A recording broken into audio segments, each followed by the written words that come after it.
Aujourd'hui, nous recevons Sébastien Large. Bonjour Sébastien. Bonjour Jean-Pierre. Vous êtes chef de produit aspirateur et nettoyeur haute pression de la gamme professionnelle Karcher.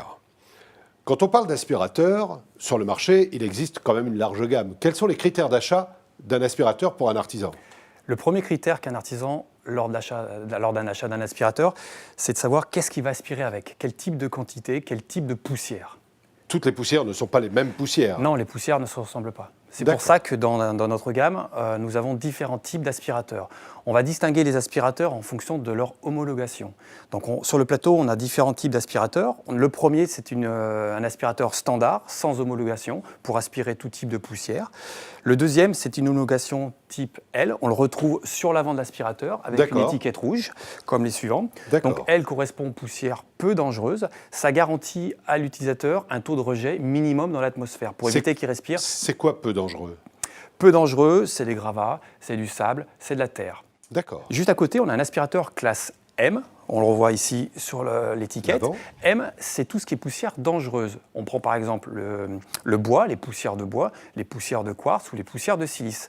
Donc cet aspirateur est un aspirateur qui va éviter à l'artisan de respirer ces mauvaises poussières. Bien sûr, ça le protège mieux en premier. Voilà. Donc la dernière classification, c'est la catégorie H, qui correspond aux poussières très dangereuses. C'est quoi très dangereux? Très dangereux, c'est comme l'amiante, c'est les poussières les moisissures, les poussières de plomb que les artisans peuvent rencontrer lors des chantiers. D'accord. Très bien. Ouais. Alors, je suppose également que le choix, ou un des critères de choix, c'est le métier. Oui, exactement. Donc, par rapport à la quantité qu'on va avoir à aspirer, on va déterminer la grandeur de la cuve. C'est-à-dire que si vous avez peu de gravats ou peu de déchets, on va prendre un aspirateur de petite cuve. Et si vous avez des volumes de déchets à aspirer, on va s'orienter sur des aspirateurs qui vont avoir un volume de cuve plus important, jusqu'à 70 litres. Très bien. Le secret d'un aspirateur, ça réside dans le filtre? Je me permets, je vais vous montrer un aspirateur en démonstration. Je vais prendre l'aspirateur, celui-ci.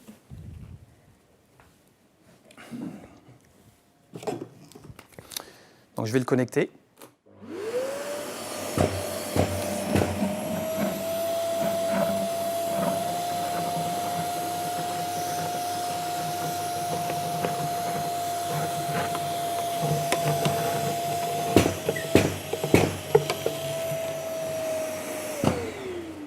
Vous voyez la vitesse qu'on a aspiré les 5 kg de plâtre très rapidement.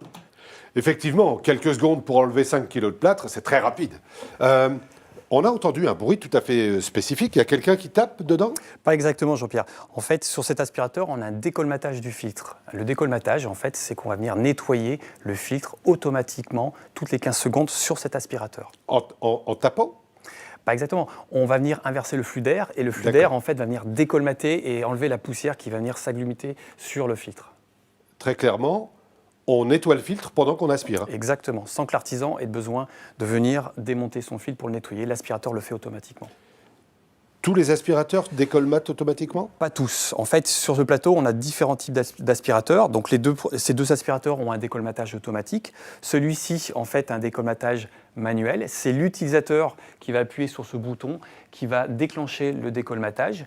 Et on a un aspirateur ici sans décolmatage. D'accord. Alors, décolmater le filtre, en termes de filtre, comment on fait? En fait, je vais vous montrer, c'est le filtre. En fait, vous avez un filtre plat sur l'arrière de l'aspirateur. D'accord, on enlève les outils de rangement. Exactement. L'accès est très facile. Il suffit de tirer sur cette poignée noire. On a un accès ultra simple au filtre. L'utilisateur peut l'enlever sans l'abîmer, sans mettre les doigts dessus. Sans toucher à la cuve. Exactement. On peut venir taper le filtre pour faire descendre la poussière qui serait restée. Et on a la possibilité de le remettre directement sans avoir enlevé la tête de l'aspirateur. Le gros avantage d'avoir un filtre plat sur le dessus de la cuve, c'est que la cuve est entièrement disponible pour accueillir les déchets. Donc on a une cuve avec une grande capacité. Quand on observe les aspirateurs, je me rends compte qu'il y en a deux qui ont une prise sur le devant. Alors c'est une prise d'asservissement. Cette prise permet de connecter un outil électroportatif avec l'aspirateur. Donc l'aspirateur va venir aspirer les déchets directement sur l'outil.